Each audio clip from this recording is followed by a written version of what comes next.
Okay, welcome to everyone who's joined us for the ANC3-4G's meeting. I'm Randy Speck. I'm the chair of ANC3-4G. I represent the single member district 3-4G-03, and that's basically the area between Nebraska, Utah, and Broad Branch with a few additions. We'll begin by introducing all of the commissioners. Chris, you want to begin? Yes, Chris Frombaluti, ANC3G07, area bounded by Nebraska.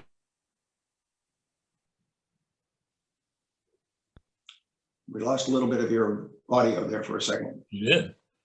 Yeah. Okay, I'll do it again. Chris Okay. Frombaluti, 3G07, bounded by Military, Reno, Nevada, and Nebraska. Anyway, welcome everybody. Okay. Jerry? Hi, Jerry Mallett's 3G05 from Chevy Chase Circle down Connecticut to about Military and across to Broad Branch. Abe? Good evening, everyone. Abraham Clayman. I represent Hawthorne and part of Barnaby Woods for 3G01. And Dan? Good evening, everybody. It's Dan Bradfield. I represent 3G06, which is Chevy Chase Circle down to Military over to 41st Reno. Okay, we have 5 commissioners here tonight, so we have a quorum and we can conduct our business. We have, I think, 15 attendees as well. At the moment, hopefully a few more will join us. And there's Becky, I think, joining us now. Becky, yeah, can you sorry. Yes, sorry, I had trouble getting on. Okay. Becky, you want to introduce yourself then? Sure, I'm Rebecca Madak. I'm 34G04. I have the area that includes Lafayette Elementary School and Lafayette Park, from Broad Branch to Utah, Tennyson to Nebraska. Thank you. Okay, so we have 6 commissioners here tonight. The first order of business is to adopt our agenda. It's been published on our website and on the various listservs in the community. Any changes or modifications to the agenda? All those in favor, raise your hand or say aye. Aye. Aye. Okay, 6-0. Okay, this is our second virtual meeting that we've held, and we're very much wanting to have community participation, but at the same time, we're being very careful that our meetings don't get disrupted. Abe Clayman, our secretary, is going to be monitoring the meeting throughout. He will recognize people as appropriate. He's also going to be monitoring the Q&A function in Zoom, so that anyone who wants to ask a question can use the Q&A function, and Abe will be monitoring that and either will repeat the question or he'll recognize the person and allow them to speak. All the other attendees, unless they're recognized by Abe, will be muted. So our meeting is also being recorded. We've done this with our meetings, our video recordings of our meetings for some time now, and they're posted on our YouTube channel. And so this will be posted as well on our YouTube channel probably tomorrow, assuming everything goes well.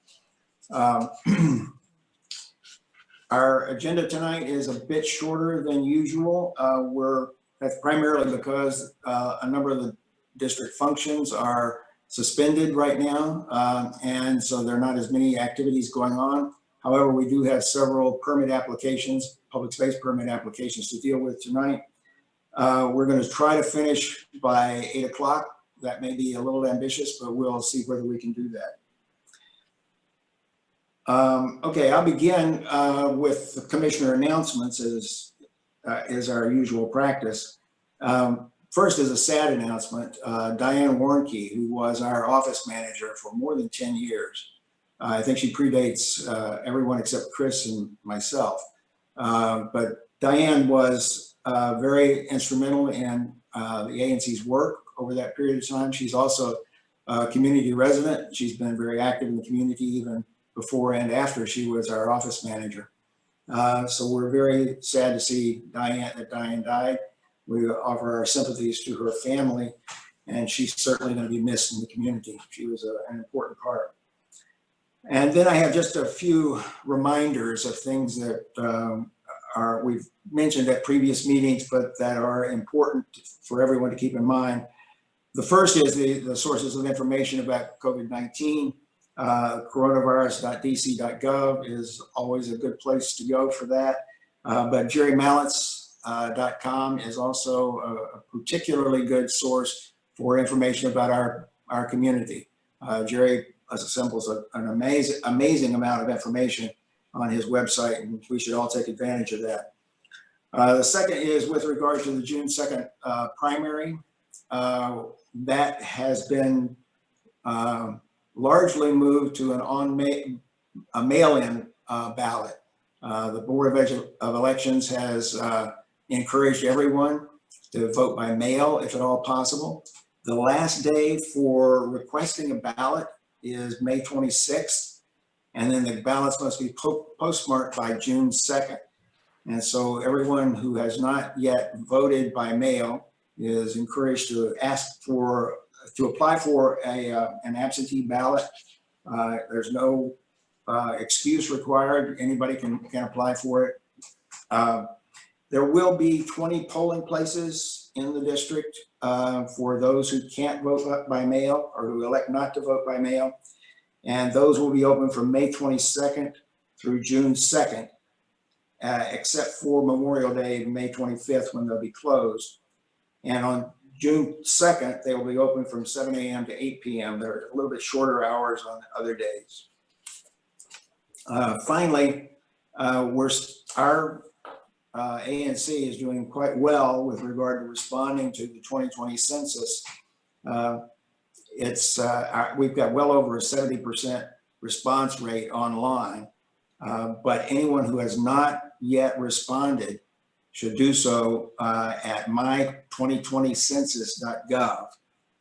That's going to be very important, not only for making sure that on a national basis that we have everyone counted, but that we're counted in our particular neighborhood so that we are recognized for that, and we get in whatever distribution of funds comes based on population can come to us in that way. Okay, any other commissioners? Chris, you have any announcements? Nope, nothing for me. Jerry? Abe? Nothing. I have one announcement. Okay. In the budget draft that the mayor recently released, there are funds allocated for Chestnut Street sidewalks, which was in the previously in the budget as well, and it's expected that those funds will remain. Randy and I are confirming that with the people that we need to confirm it with, but we expect that those funds will remain and that project will proceed as it's been scheduled to do for some time. Okay, Dan? No. Becky? No announcements. Okay. For the typical announcements that we have from the mayor's office and from Councilmember Todd's office and Councilmember Che's office, we've asked them to, in the interest of trying to keep the meeting a little bit shorter, to give us those announcements, and we'll put them in our minutes. I think that's a more efficient way to do it at this point. I know we've gotten Dee Smith's announcement from Mary Che's office related to the budget process, which we're going to be discussing in a few minutes anyway. And anything from the mayor's office or from Councilmember Todd's office, if you'll get those to us, we'll make sure they get into our minutes as announcements. All right, the first substantive item on our agenda is the discussion of and possible vote on a public space permit application at 6431 Western Avenue. And this is in Commissioner Clayman's S&D. So I'll turn it over to you, Abe.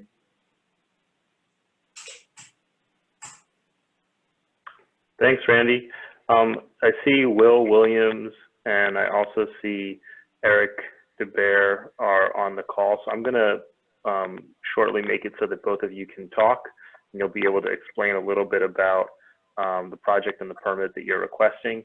And then when you're talking, I'll also share my screen so you'll be able to see the PDF that you provided us. So I'm going to go ahead and do that now.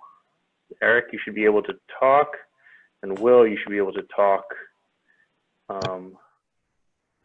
Yeah. This is Eric. Great. And Will? Yes, hi, this is Britt Williams and Will Williams. Great. Thank you so much for all being here. Like I said, I'm going to share my screen and make sure that you can see the drawings. Just a second.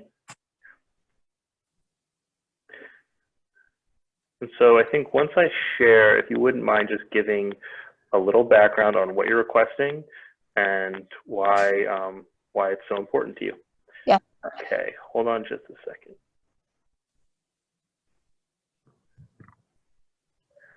Okay, everyone should be able to see a map or a drawing of 6431. Is that what you can see, Eric and Will and Britt? Yes. Yeah. Yeah. Great. And commissioners, you can also see this? Yes. Great. Okay. Eric, Will, Britt, take it away. Okay, so I'm Britt Williams. I live at 6431 Western Avenue. My husband and I met with you all and gained your approval for curb cut back in September of 2019. We have since changed our plans since meeting with DDOT per their request. We have changed our plan for a single curb cut, and we're now working with the BZA application, and we were advised to seek counsel, which we have done. Eric is joining us, who's representing us through this process. Basically, the only reason we are seeking a curb cut permission is for the safety of our two very young children. It is becoming increasingly more dangerous to get our children in and out of vehicles that we have to park on Western Avenue. And for financial reasons, it is not the best scenario for us to try and make parking work in the alley, which Eric can review with you. And I'd like to turn the floor over to him now. And if you have questions for Will and I, we're obviously here. And thank you so much for your time. Thanks, Britt. As Britt just mentioned, my name's Eric DeBear. I'm land use counsel from Cozen O'Connor. As she mentioned, the Williams came to us after they received initial comments from DDOT back in January that the circular driveway was disfavored, and that circular driveway was similar to the curb cut you're looking at now, only it was, a semicircle. So the reason they hired us is because in order to have parking in the front yard, they would need a special exception from the Board of Zoning Adjustment. So in late March, we filed a BZA application for a special exception on behalf of the Williams. They also have their curb cut request still pending before DDOT's Public Space Committee. So there are really two separate but related administrative reviews going on that we are requesting the Commission's support for.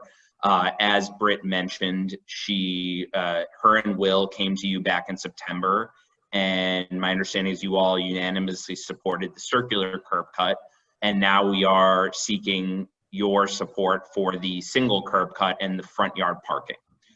I'm happy to speak more fully on some of the reasons why we are seeking a special exception and why we believe we meet the zoning standard. I'd be happy to take some initial questions as well if the commissioners have some.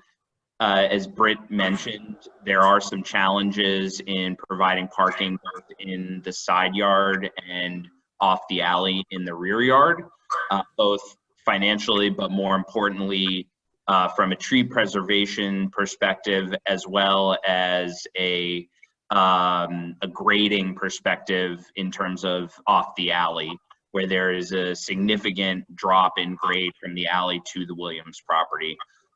So I'd be happy to talk more extensively about some of those factors, but I've been talking for a while now, so I'll let the commissioners, if you have any initial questions, pose them right now. I would just like to say one or two things really quickly. First, Eric, William, Britt, thank you for presenting. As you mentioned, you came before us not too long ago and were requesting a permit to put in place 2 curb cuts for a circular driveway. We didn't object to that. There are a number of residences on Western Avenue that have a circular driveway with 2 curb cuts. And now you've modified your plans based on feedback from DDOT. I'm just going to say I intend to support, or I guess the technical term is not object to this use of public space. And I would encourage other commissioners to do so. But if other commissioners have questions, of course, we should make time to ask those. So I'm going to turn it over to any other commissioners that have questions. Abe, I have some questions if I could. Eric, could you explain a little bit more about the BZA application? I was not aware that it was going to require a special exception. And have you gotten any further feedback from the BZA about that, including hearing date or any other indication of when they're going to consider that?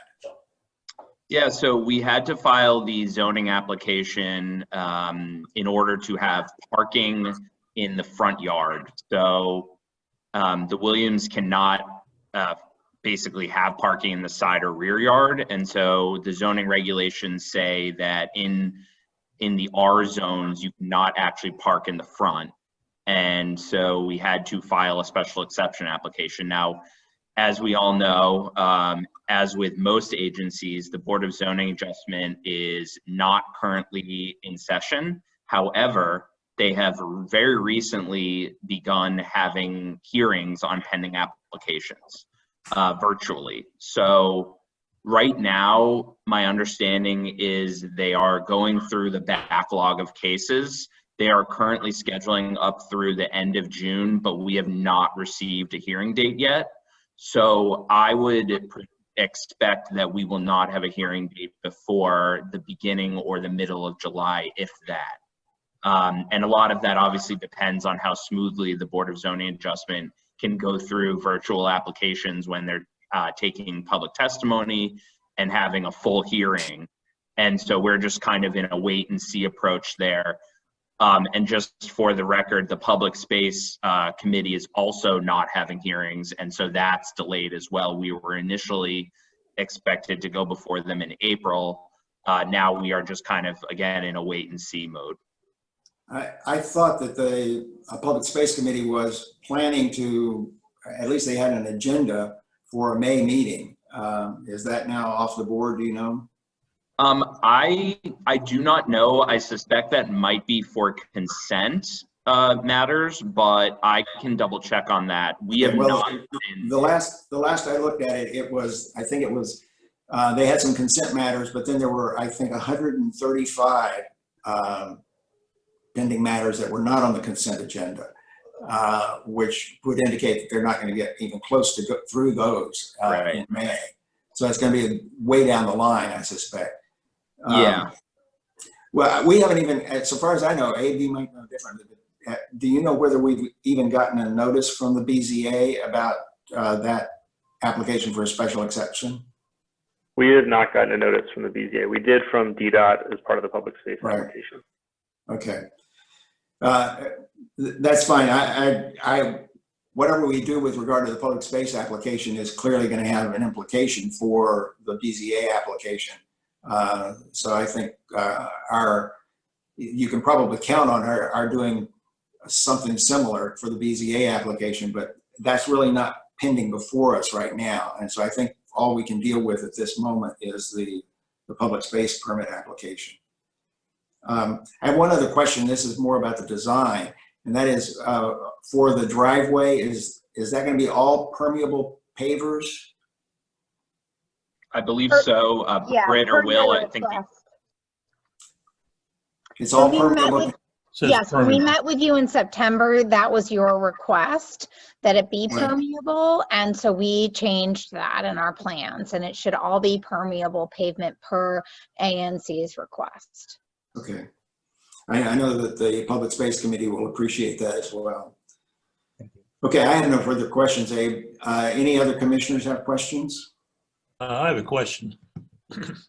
Just why can't you park off the alley? That's the preferred, would be a preferred method instead of having 2 cars sitting in front of the house. Yeah, Rob in the back. Go ahead, Eric. if you want. Abe, was that Abe speaking? No, that was Will. Chris, Oh, Will. Yeah. Abe, do you mind just showing the topography exhibit that I'd sent? And if you will just scroll. So to the commissioner who just had the question, so the first, I think, and most important factor is that there is an existing concrete podium that is not structurally sound, and the Williams have had a civil engineer and are working with a civil engineer and a landscape architect. So they cannot use the existing concrete podium. So if you look at the rear of the property, and it might be a little hard, this is a very detailed topographical survey. If you look at the rear of the property, they need to account for about a 6 to 7 foot grade differential off the alley. So they would essentially, in order to provide parking off the alley, they would need to demolish that little blue box that you see, the existing brick frame garage, and rebuild. They would have to regrade part of the rear yard. So I think that presents very real practical challenges in terms of financials and time. But in addition to that, if you can see the little gray dot to the left of the existing brick frame, that's a special tree. And that tree would have to be removed in order to recreate this brick frame garage. And in addition to that, and that requires a special permit from DDOT, which we've been told they would hesitate to grant, and we don't really know if that is even viable.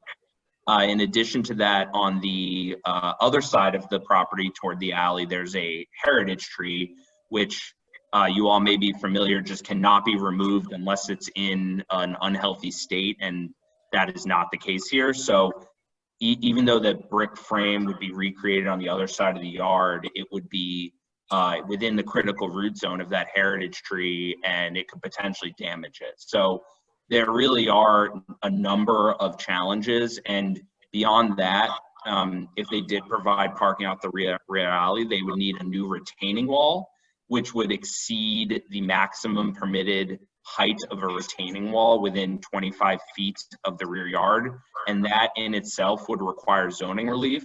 So frankly, they'd be before the BZA kind of either way.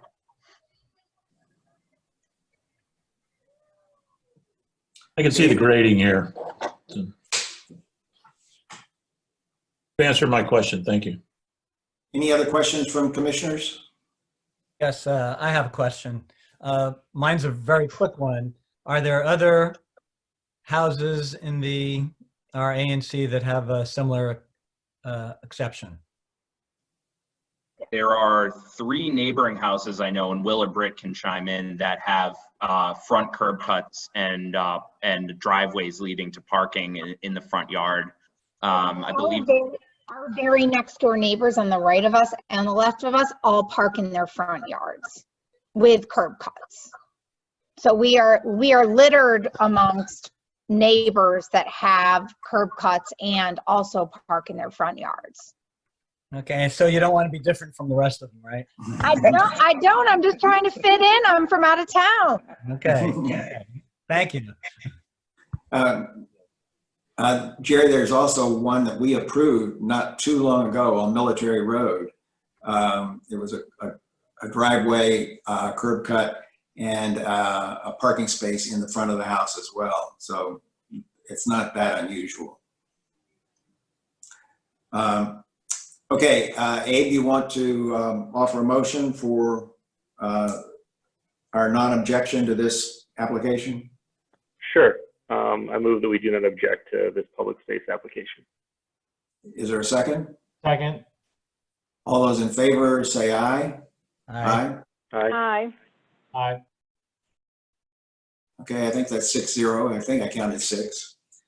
Okay, thank you very much. We appreciate your presentation, and good luck before the public space meeting. Hopefully you will get a hearing soon on that. Thank you so much. And as soon as anything comes in from the BZA in terms of scheduling that, if you could let us know, that would be appreciated. Thank you very much. We will. We'll probably be back to you sooner rather than later, hopefully. Right. Thank you. Thank you. Thank you. Thank you. Thank you so much. Be safe. Be safe. Thank you. Thank Okay, you. the next public space application we have is in Chris Fromboluti's SMD. It's on 3815 Kanawha Street. Chris, you want to discuss that? Sure. Basically what this is it's an existing 8-foot driveway, which is, you know, pavers and dirt. It's a pretty uneven, informal looking driveway. And the new owner wants to make a 12-foot driveway, and he wants to do it all out of permeable pavers. And I guess he needs a public space permit to do that. I think the new arrangement's gonna look a lot more attractive than the existing driveway, and there's plenty of space. There's a lot of space, big side yard, much bigger than required. And I don't see any problem with this, and nobody in the neighborhood has come to me with any objection, none of the neighbors. So I have no objection to this fairly routine request. So Chris, you'll move that we have no objection. We advise the Public Space Committee that we have no objection to this application. Yes, I would like to make that. Is there a second? Is there a second? Second. All those in favor say aye. Aye. Aye. Aye. 6-0. Okay, thank you, Chris. All right, the next public space permit application we have is with regard to 5553 30th Place, and it's an application for a fence taller than 42 inches. And this is, the resident there is Rob Vest, and I think Rob should be on the line. Have you identified yourself, Rob? I see an Ellen Vest, so I'm going to allow Ellen to talk. Okay. And is there anyone else, Ellen, that we should have come on? No, this is actually Rob Vest. I'm using my wife's computer at the moment. So. Sounds Okay, good. Rob, if you able put up the drawing of the proposed fence, and if you could then explain to us why you have made this application and why you think that the Public Space Committee should approve it. Sure. Let's see if Dave can get it up. There you go. All right.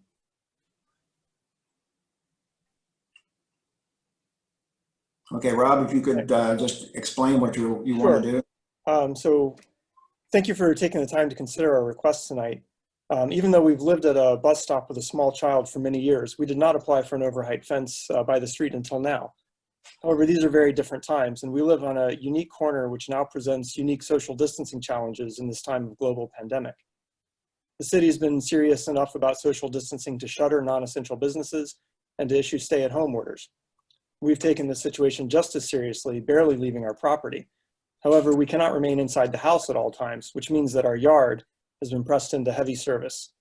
Unfortunately, with the sidewalk, which sees heavy foot, biker, and jogger traffic directly next to the fence on 3 sides of our property, adequate social distancing is not possible without a physical shield. I'm a physicist working on COVID sterilization techniques, and I understand what happens to the virus-containing droplets in the air. These aerosols drift with the wind. The smaller droplets can linger in the air for many minutes. And as people go directly around the 3 sides of our property, some with masks, but many without, with no barrier, whatever anybody exhales ends up in our yard. And this risk is both unacceptable and unnecessary. So as you can see on the drawing, we have an existing fence, which is a 42-inch high chain link fence. We're proposing to replace that with a privacy fence of 5 or 6 feet tall on the 3 sides, on the McKinley Street side, along Nebraska Avenue, and for the first 8.5 feet or so along 30th Place, which are the most heavily trafficked parts. Happy to answer any questions at this point if there are any. Okay, Rob and I have had some discussions about this, and I've advised him that this may be a challenge to get approved by the Public Space Committee, because we've been before them before when residents wanted to have a fence taller than 42 inches, and they've been very unwilling to make exceptions. This, however, I think is a good case. Certainly that corner, which I'm very familiar with, it gets a lot of traffic, particularly because of the bus route there. But right now, there are also lots and lots of people out walking on that block. And his current situation with just that chain link fence is certainly not very well protected. There are also, and Rob has pointed this out to me, and as I was quite aware of it, that there are a lot of fences taller than 42 inches all over our ANC, some within a block or two of Rob's house. And it seems, I don't know how all of those were approved. Some of them may have been grandfathered in. They look like very old fences. Some of them may have been installed without a permit. But in any case, it does seem to me that this is a justification that should be presented to the Public Space Committee. And I know the staff there has already indicated that they're going to object, and so it has to go before the committee. But I think we should support this. We should have no objection to it because it is, I think, consistent with social distancing and the needs of the moment. Unfortunately, I don't expect that the Public Space Committee is going to get to this very soon. So it may be down the road before you're going to be able to actually install the fence. Mm-hmm. Any other commissioners have questions, comments? Yeah, I have a comment. Have you ever considered putting the fence on the property line instead of right on the sidewalk line? I mean, my problem is it's such a busy corner, and you put up a 6-foot high fence, and all your neighbors start doing it. It begins to look like a wall on both sides of the street. And the property line is actually fairly far inside the yard. We would be fencing out most of our landscaping, the beds and plants that we've put in, and we would lose a tremendous amount of the play space that's available to our 9-year-old son.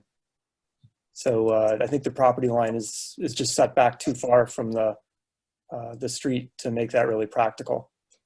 Yeah, you can see where the property line is on this drawing. It's 10 feet back, yeah. I know that's an issue. I mean, I sympathize with public space because, if everybody put 6-foot fences along the sidewalk, especially at night, starts making it dangerous to walk down the street. You don't have people looking, if people can't see the street, it sort of gets rid of the sense of community. I don't know. I'm an architect, and aesthetically, I object to a tall fence on the sidewalk line. There is another tall fence that's just recently been installed that is, I know they did not get a permit. Well, a lot of people do it illegally, which is what there's a lot of that going on. Yeah, there's one in my neighborhood too. Right. But I just, maybe it should be set back 3 or 4 feet. I mean, at least putting it right on the sidewalk line is I think it's unfortunate, and I don't support it. Any other commissioners have questions or comments? I have I don't know if it's a question, a comment, or an observation, but using this argument going forward, would that be seen by the powers that be as setting a precedent that they might not want to encourage other people to do the same thing?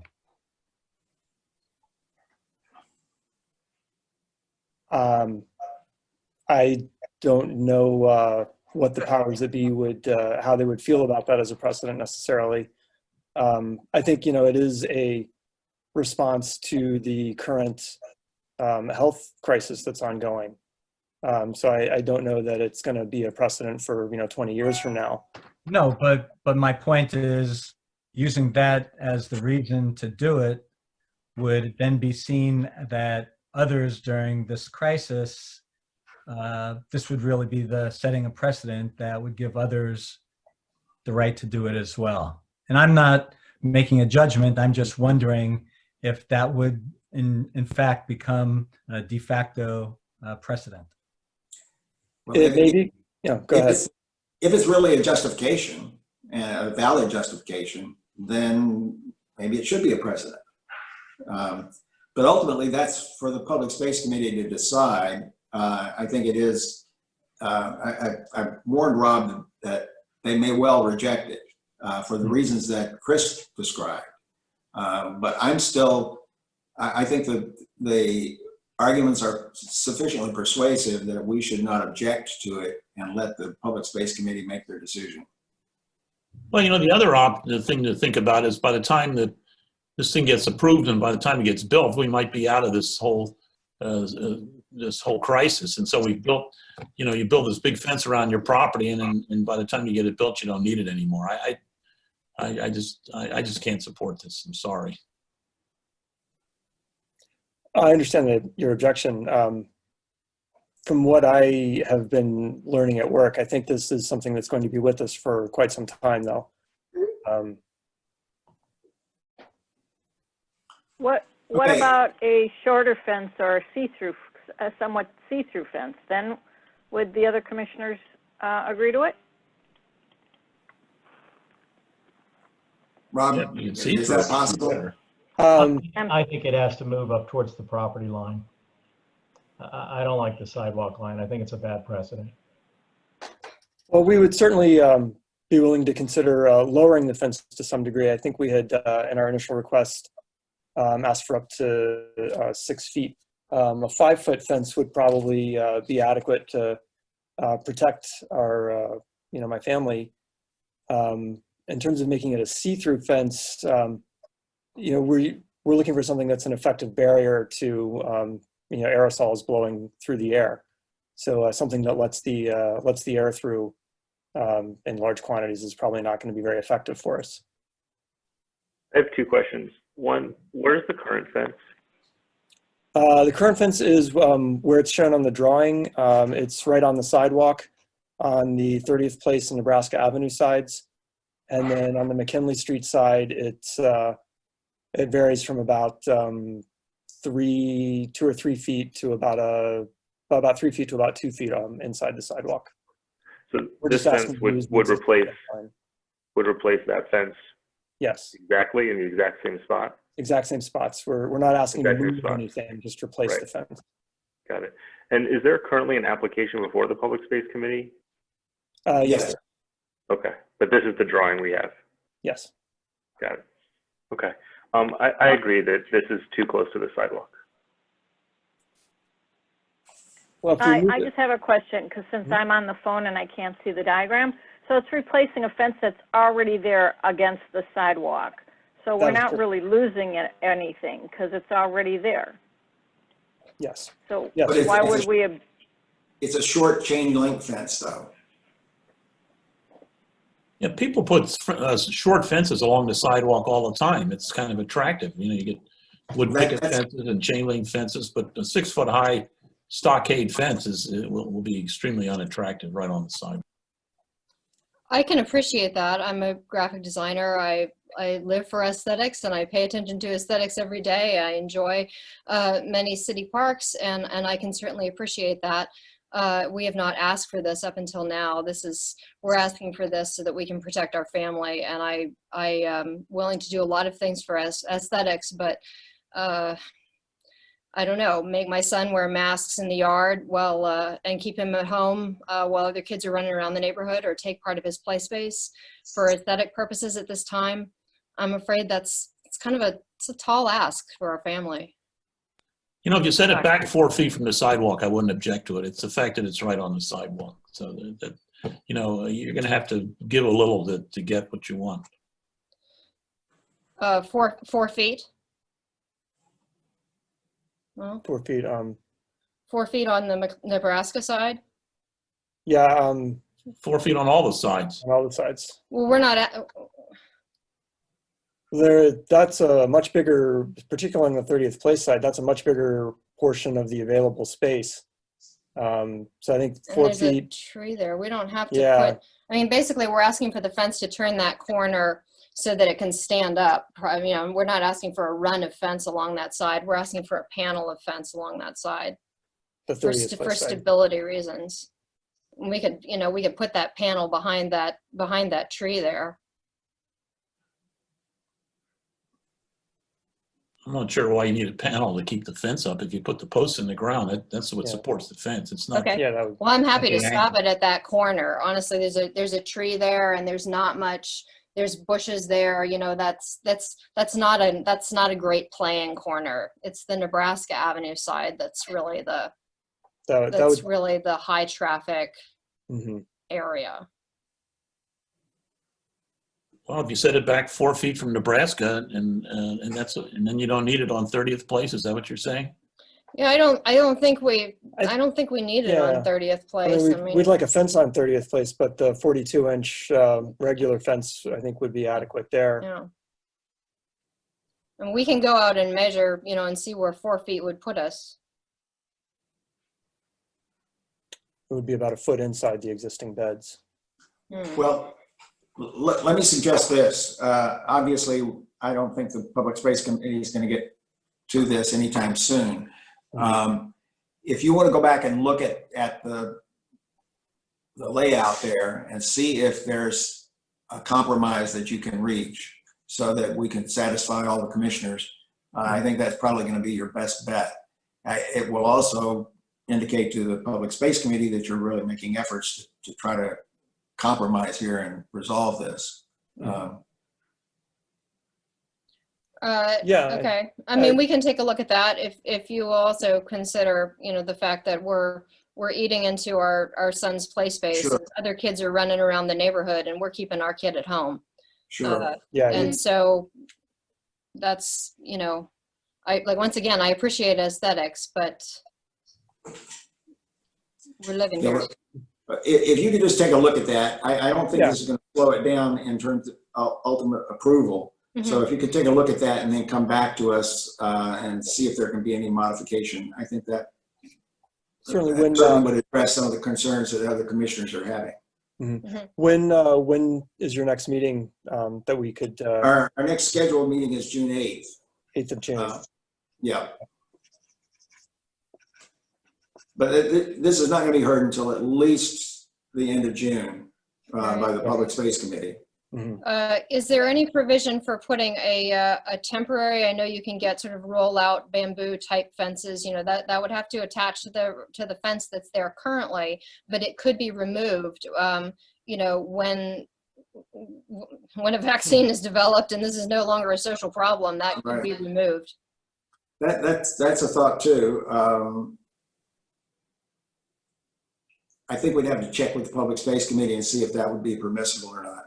All right. I can do that. I can undertake to do that. That would be great. Thank you That very would much. really be preferable to taking the play space that's already out there, since we are keeping our son at home.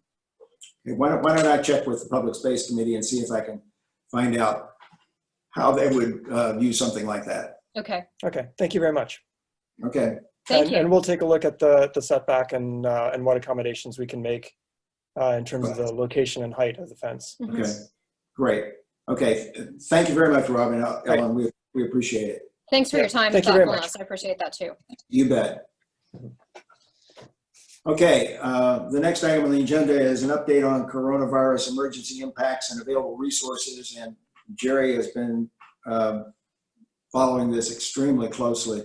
So Jerry, can you just give us a brief update on where things stand right now, particularly as it affects our neighborhoods? Well, in terms of our neighborhood, there's not a whole lot going on. We keep having stores open and close.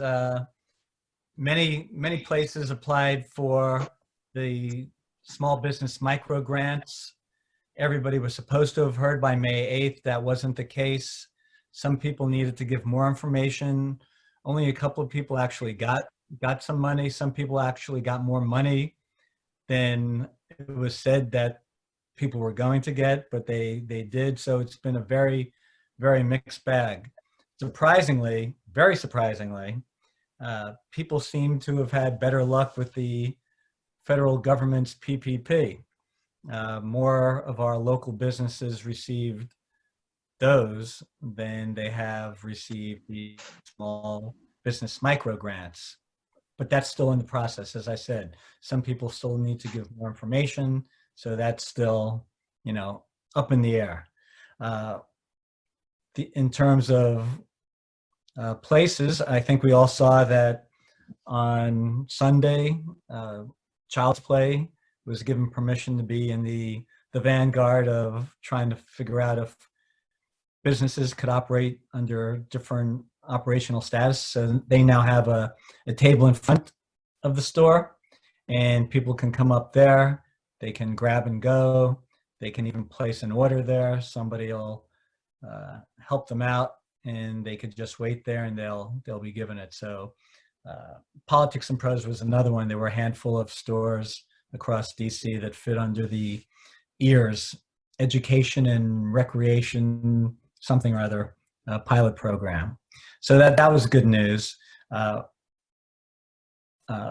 Parthenon closed down for a couple of weeks. They decided to look at things and reassess how they were doing business. So they will be back, I'm sure, but they're now closed for a couple of weeks as of Monday. It's like even Steven, one closes, another one opens up again. 244 opened back up again. So that was good news. Other places have expanded some of their hours. Starbucks is now a 6 to 6 operation. It was just a few hours from, I think it was 7 to 2. Now it's 6 to 6. So they've expanded, but our business community is hanging in there as best as they can. And I know a lot of them were interested in the part of the legislation that was pulled out. I think Abe mentioned to us yesterday that was pulled out of the bill about the extended space for eateries. Several of them were interested in that. And according to Council Chair Mendelson, that it's going to be taken up again sometime in the future. But I don't think they're meeting again until June 9th, the city councils on these kinds of issues, so we'll see. So in terms of the business community, that's what's been going on as far as I know. And other things going around DC, I think everybody's fully aware of what they've been keeping up with. There's the new measurement that DC is using in terms of reopening, and we'll see how that goes. And I think we're supposed to hear something by the end of the week about any new reopening plans. So I think that's, unless there are any questions, that's pretty much a summary of what's been going on around here. I just wanted to mention one thing about the number of coronavirus cases that have been identified. Our neighborhood really has had, among all the neighborhoods in the district, we've been one of the lowest, among the lowest. Both the Chevy Chase neighborhood, as they've defined it, and the Barnaby Woods North neighborhood have been really quite low. And the largest number of cases has been really at Knollwood. They have had some real difficulties there. Ingleside has not had a significant number of cases. I think they've only had one. And Knollwood, I think, has it under control now because they really did a very thorough job of testing. And I think they got it under control. But, and nursing care facilities have been hard hit all over the country. That's not an exception. So interestingly, though, to me, is that there is a big difference if you just go across the park. The neighborhoods just across the park from us in Ward 4 have had among the highest numbers of coronavirus cases. And that's troubling to me, as to why that would be so different, just a neighborhood that's very nearby us and not that different in a lot of demographic ways, economic ways. So anyway, we've been spared in large measure. I think people have done a very, very good job of social distancing and staying at home, and it's protected our neighborhood pretty well. Well, there are reasons for all of those things, and most of them are economic reasons. A lot of them are, how many people live per square foot. It also has to do with markets, how far people have to go for food. So there are a lot of reasons why we're fortunate in terms of the lower cases, but those are all, very legitimate concerns, and it's why Forest Hills, Barnaby Woods, Chevy Chase, Georgetown, those are among the lowest neighborhoods in the map that DC provides. Yeah. Well, I have encouraged the Department of Health to do more than just a sort of superficial back of the envelope kind of analysis of that, to really look at it more seriously and look at the data to see if they could identify what the differences were that were causing the higher infection rates across the park than from on our side of the park. Mm-hmm. I haven't heard back from them. I think if they did an analysis here like they did in New York, tracking people by their phones, you would notice that the people in our neighborhoods are able to work from home a lot easier than people in other neighborhoods that have to leave their home, and which makes them more susceptible to the virus. Yeah. Well, I hope that before all of this is over, when all of this is over, at least they will look at that kind of data to confirm one way or the other, and to be able to actually say, this is the cause. I think that would be important in looking forward to containing the virus in the future and any future pandemics that we might face. Agreed. Okay, any other questions or comments from commissioners? Okay, well, we'll go to the last item on the agenda, and we're running considerably behind our planned schedule. But I think this is a pretty important aspect of it. The mayor on yesterday submitted her budget to the council for FY 2021, and also a modified budget for FY 2020, given the fact that the revenues for both this year and for next year have dropped by $720 million this year, and I think it's $766 million for next year. Very, very substantial drops in the projected revenues. And the local portion of the budget is still $8.69 billion. And all of that, the details of the budget are available online. We'll have a link to that in our minutes. But the real challenge has been in this budget, as the mayor said yesterday, is to find a way to close the gap for this loss in revenue. And she has proposed to do it in several ways. And I thought this was actually a pretty reasonable way to approach it. There was a surplus that was carried over from fiscal year 2019. On the order of about $320 million. So they're going to use that surplus that was left over. They're drawing down on the fiscal stabilization reserve, which is basically the rainy day fund, which they're capable of doing. That was why it's there. They are deferring some of the payment on the bonds for the ballpark. And that's not really a deferral, because they were really planning to accelerate the payment, and now they're not going to accelerate it.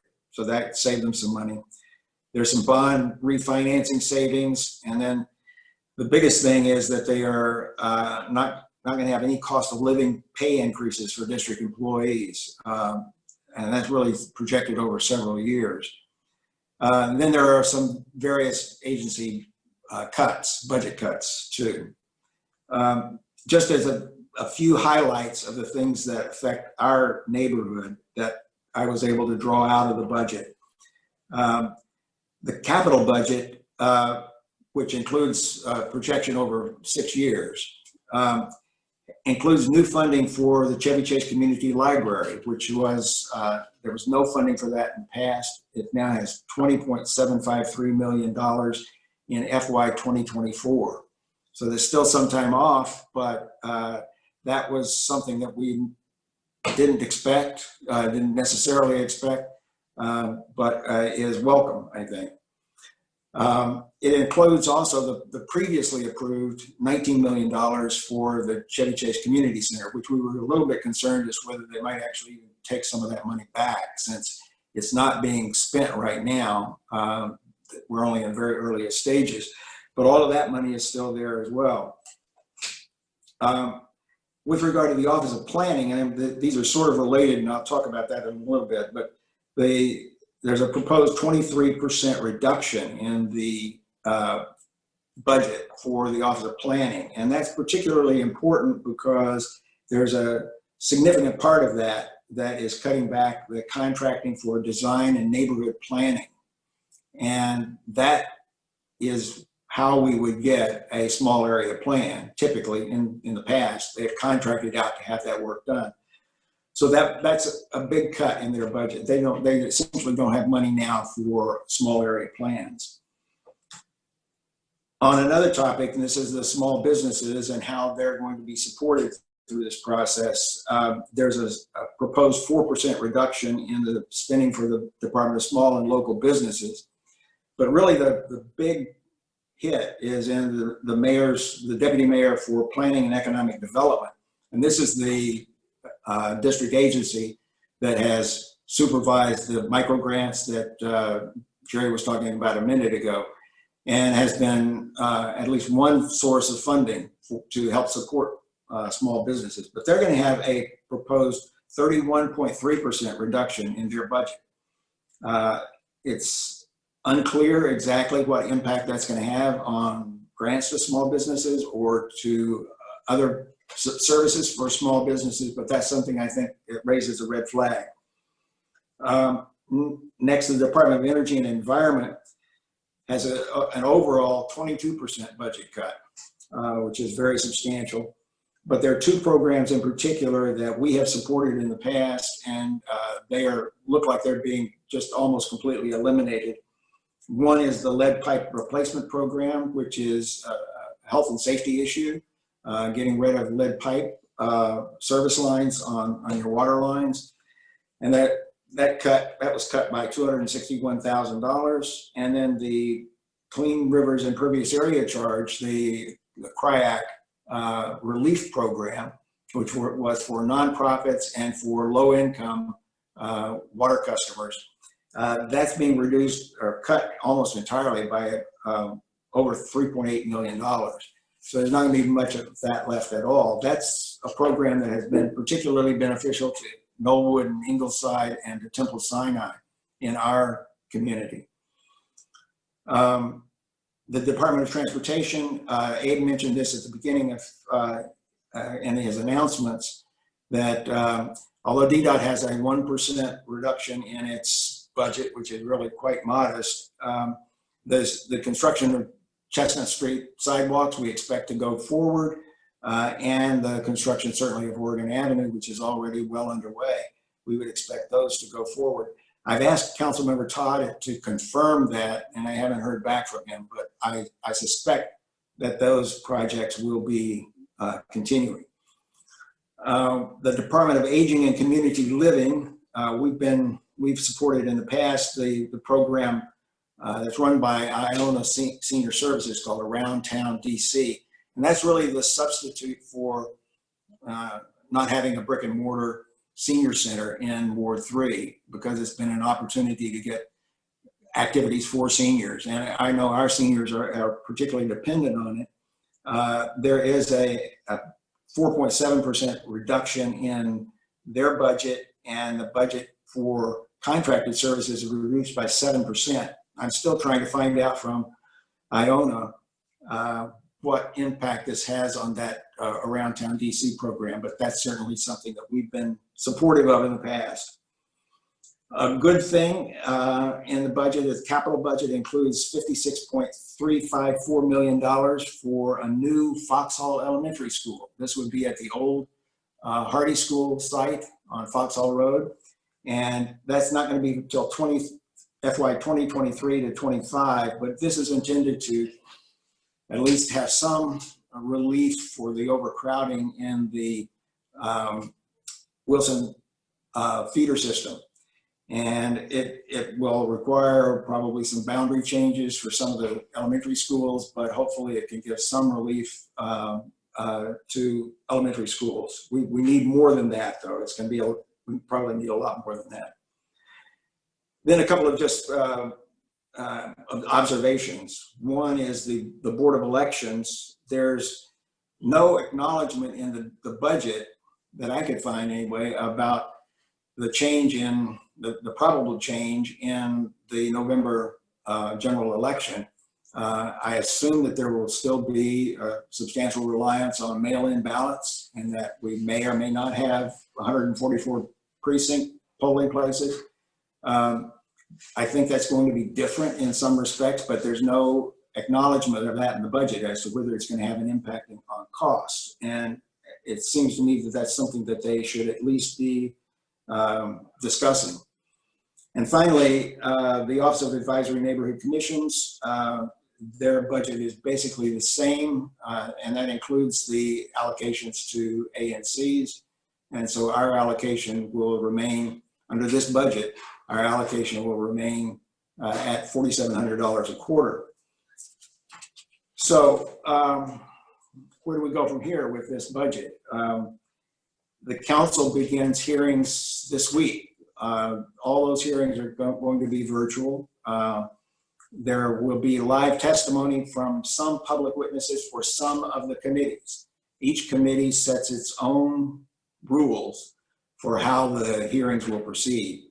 Some of the committees have eliminated any public testimony. The Committee on Transportation and the Environment, for instance, is not going to be hearing any public testimony live.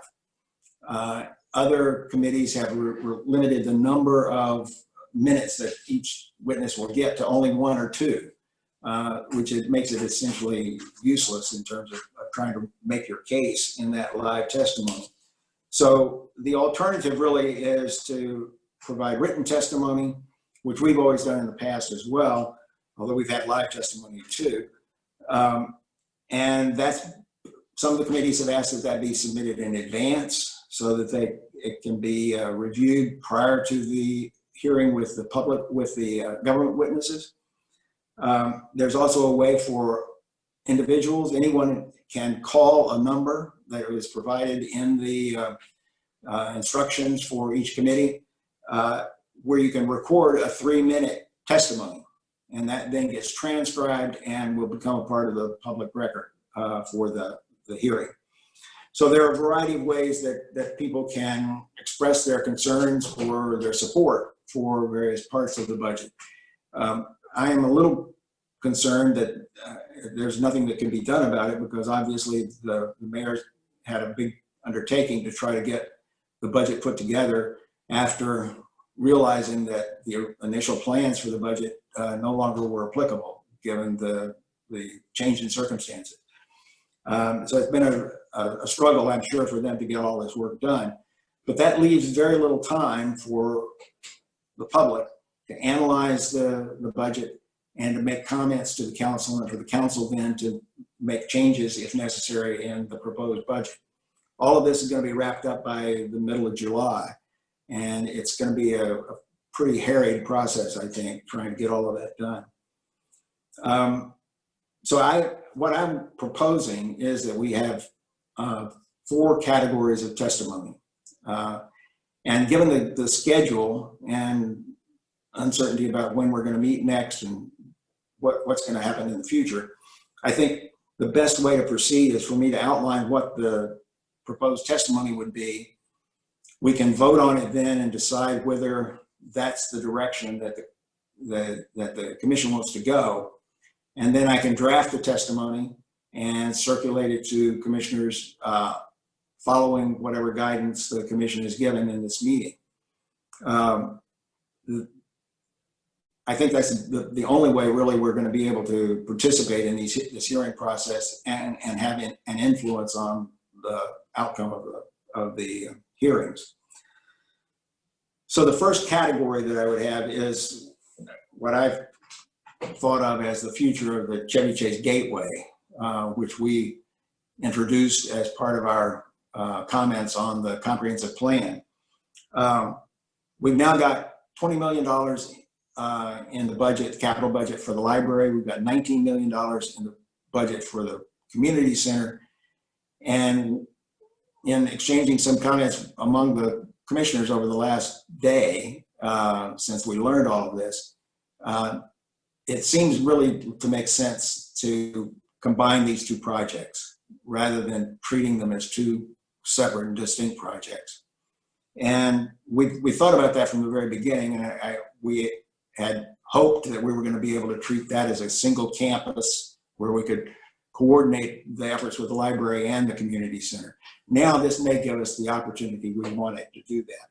And as Chris mentioned in our last meeting, the community center is pretty much dead in the water now anyway, because the design that the Department of Parks and Recreation has come up with looks like it will not be sufficient to do all the things that we wanted to do with the community center anyway. So maybe this is actually going to be beneficial. We can combine the two projects, get some economies of scale, make sure that they're both coordinated very well together. And I think that can make a real difference. So what I would urge is that we submit testimony. Jerry? Just one quick question. Sure.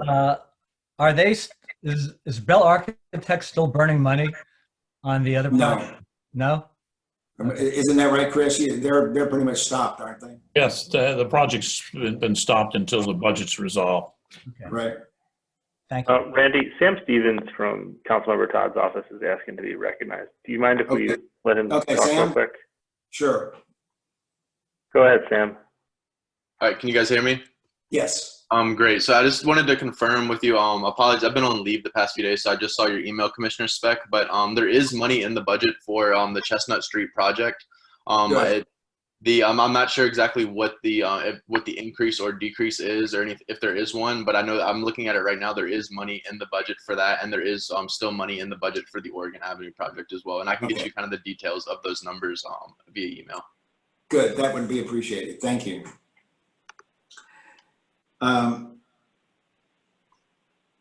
Okay, the other thing is I think if we combine the two projects, it may be possible, and what I would propose we suggest is that they be coordinated in time as well, so that we move up the expenditures for the library.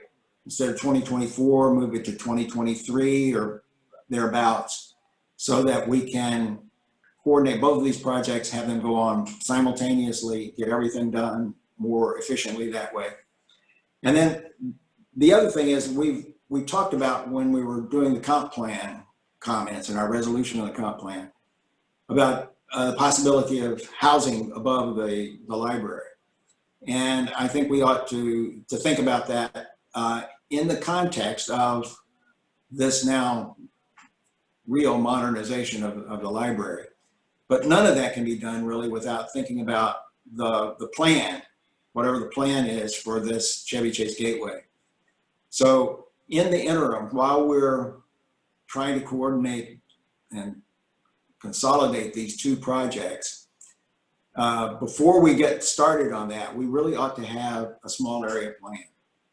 And so I would suggest that the testimony should focus on getting that small area plan so that we can have whatever is built at the community center and the library is consistent with what the community wants for that entire Chevy Chase Gateway from Livingston Street to Chevy Chase Circle. And that we try to get perhaps a little bit more money, a little bit of money in the Office of Planning's budget. And they've already assured me that even though they don't have money to contract out, they do have resources within the Office of Planning that they could use to begin that planning process.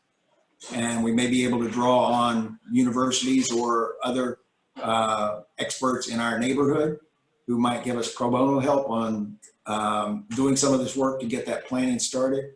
But I think what we need is, in sequence, is that plan, then consolidation of the library and the community center projects, maybe with housing accompanying them, which I think is what the commission really supported in our resolution on the comp plan. And then tie that in also with the Housing Production Trust Fund, which is fully funded in the budget that the mayor has proposed, $100 million this year and $100 million next year.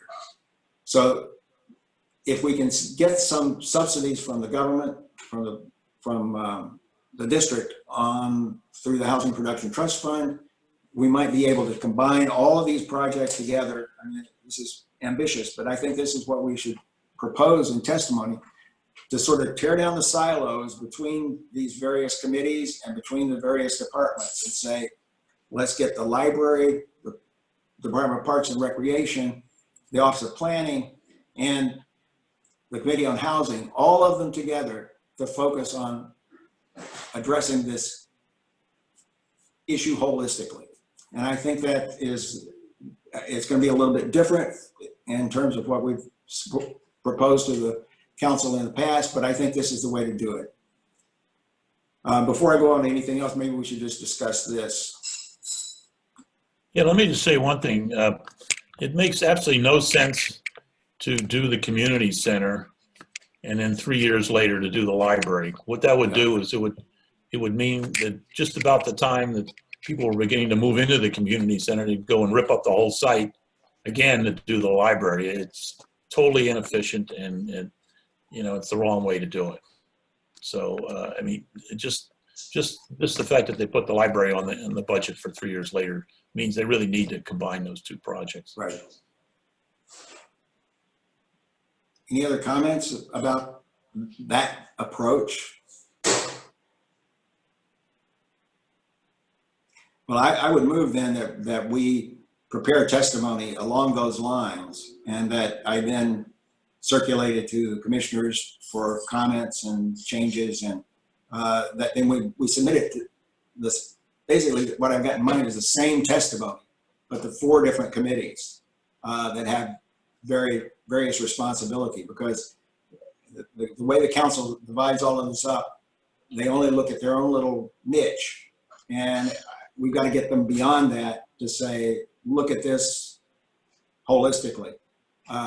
That's the only way it makes any sense. Just as Chris described, it wouldn't make any sense at all to do these 2 projects separately.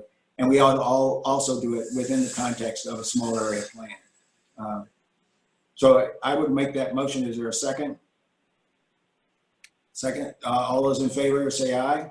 Aye. Aye. Aye. Okay, 6-0 for that. Okay, thank you very much. I really think this is, oddly enough, I think it really gives us an opportunity now to look at this a little bit more broadly than we have in the past. The second set of testimony that I would suggest is for small businesses, support for small businesses. And this is in the context of both the Deputy Mayor for Planning and Economic Development and the Department of Small and Local Businesses. And I just think we need to make a pitch for greater support for small businesses, and particularly in our community, because we are in danger of losing some of those businesses. We may already have lost some of them to the downturn in the economy and everyone staying home. So I just want to, I'm not sure we can have anything that's more specific in terms of, maybe Jerry, you can come up with some ideas on specific things we could be asking for. But I think we've got to make sure that they're not overlooking small businesses in the budget. You have a comment, Jerry? I don't think they're overlooking small businesses in the budget or anything else. I think that there's a lot of need, and they're still trying to figure out ways to do things. I think in the legislation today, there was something about rents, that an additional thing about rents, right, and working with, you know, people that are tenants to, you know, groups that have fewer than, I think it was 5, which didn't apply last time, that if a landlord had fewer than 5 tenants, they weren't being held accountable, but now they're being encouraged to work with them on rent and a payment plan and things like that. So I think everybody realizes that a lot of work needs to be done with small businesses. It doesn't hurt for us to encourage more assistance, but I don't think they're being overlooked. Well, yeah, you're right. They're not being overlooked, but I think there's just nothing in the budget, at least that stands out to me. There may be something we can find in there that actually is labeled specifically for small business grants and that kind of thing. But I just want to make sure that the council's not overlooking that either, or not assuming it's getting done when it's not actually getting done. Okay. And I don't think it'll hurt to just say, this is an important area. We feel strongly about it. Does not hurt. Okay. So I would move that we prepare testimony again along those lines and then circulate it to the commissioners. Is there a second? All those in favor? Aye. Aye. Dan? Aye. Okay, 6-0. All right, the final, or not the final, the next to the last. And this may be the final one. For DOEE, I don't know whether there's going to be any chance that we can get restoration of the money for the CRIAC relief or for lead pipe replacement. Those may just be priorities that are set aside for the time being. But I know that this is important. The CRIAC particularly is important for some of our nonprofits. It's important in other parts of the city for low income water customers. And the lead pipe replacement, we've got a long way to go to get that problem resolved, but this was a start. And I'd hate to see that cut back at this point. We're not talking about huge amounts of money, 3.4 million, 3.8 million for the CRIAC and $260,000 for the lead pipe replacement. But it seems that those are high enough priorities that we ought to be at least encouraging the council to find some money to do that. And so that would be that testimony to the Committee on Transportation and the Environment, because I do think those are important programs. Any comments or questions about that? Well, again, I would move that we submit testimony along those lines, and I'll prepare the testimony if it's approved by the commission. Is there a second? Andy, can I ask a question about that real quick? Sure. You said CRIAC relief and which other program? The lead pipe replacement. Got it. I would support that, and I would second. Okay. All those in favor? Aye. Aye. Aye. Okay. All right. The final thing is and I just don't know enough about it at this point, but the continuing support for the seniors program, the Around Town DC that's run by Iona, they haven't been able to find out whether it's actually going to be, whether they're going to have their budget or not.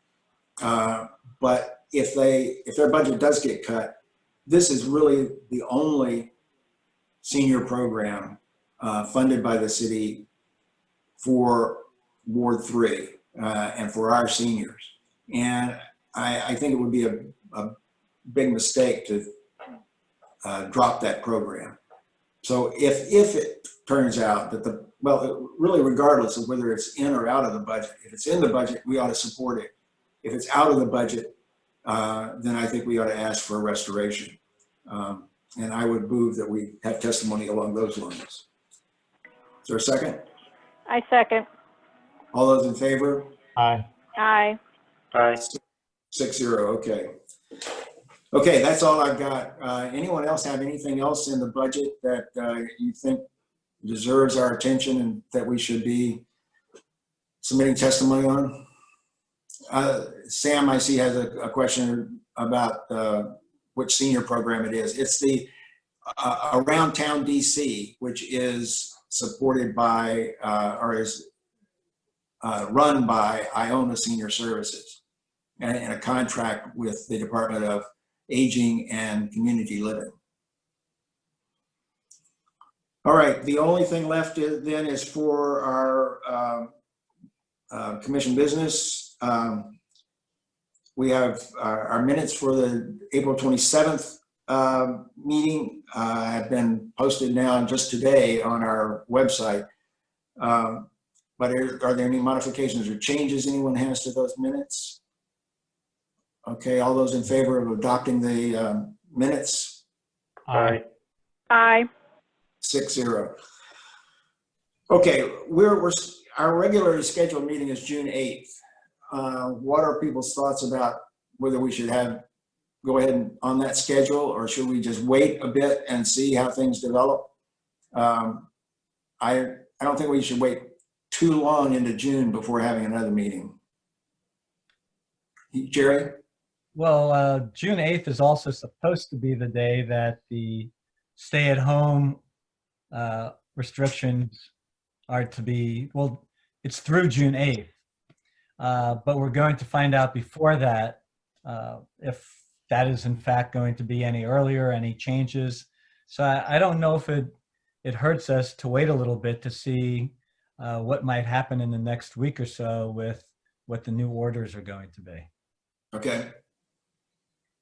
Does anyone have any concerns about doing that? Just waiting a little bit? No. Okay. All right. As long as they provide notice, that's fine. Yeah, we'll have to provide the regular notice, but the mayor has indicated that she could accelerate that too. And she's been indicating the last couple of days that the metrics are looking good, that we're heading in the right direction, and that it's possible then that she could lift the stay-at-home order a little bit earlier than that, but we'll see. And then, you know, again, I don't have any idea when the community center is going to be open again, for instance. And I can't imagine we would be permitted to have meetings. So I think we're still going to be a virtual meeting in June and probably July. But we'll just wait and play it by ear. I think it was the right thing to do to schedule this meeting, to postpone the original meeting that we had scheduled for last week, so that we could see what the budget was going to look like, and that then gives us an opportunity to talk, to participate in the budget hearings more effectively. Mm-hmm. So I think throughout this whole period, we just have to be flexible and be ready to make adjustments as necessary. Okay, anything else we need to talk about? Okay. Nope. Could I just say one quick thing? Yes, Jerry. If any of you haven't been to the farmers market on Saturdays, you should go there because you get to see Becky run a real tight ship. She controls, you know, people in and out, masks, no dogs. It's really a well worthwhile a trip there to check it out. Jerry's just being too complimentary. But Jerry's there every weekend. Becky's also finding money on the street, it seems, too. Well, I didn't find it. Someone turned it into me. So I still have it if anyone's looking for it. And I'll take it to the market because hopefully it's someone from the market. Yeah. Okay, well, thanks for everyone who participated tonight. Thanks for everyone staying safe. And we'll continue to follow the mayor's directives on staying at home and social distancing and everything else. So we'll try to conquer this thing. Okay, thank you very much. Thank you. So long, everybody.